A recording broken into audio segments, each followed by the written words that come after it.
Hi friends, first అయితే ఈ video చూద్దాం, తర్వాత దీనికి వచ్చిన కామెంట్స్ చదువుదాం.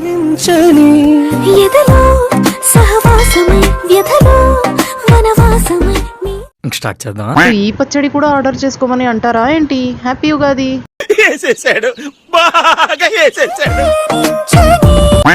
వచ్చారండి ముగ్గురు సైంటిస్టులు. అంతేగా అంతేగా.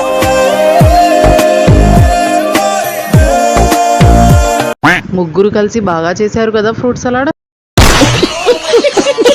అందులో మీ చిట్టి పికిల్స్ వేస్తారని భయపడ్డాను. ఏం మాట్లాడుతున్నావురా? నరాలు కట్ అయిపోయింది. నాన్ వెజ్ ఉగాది పచ్చడి రెడీ. Just kidding. ఉగాది పచ్చడి, అలైక్య పచ్చడి. లైక్ చేసి సబ్స్క్రైబ్ చేసుకోవచ్చు కదా.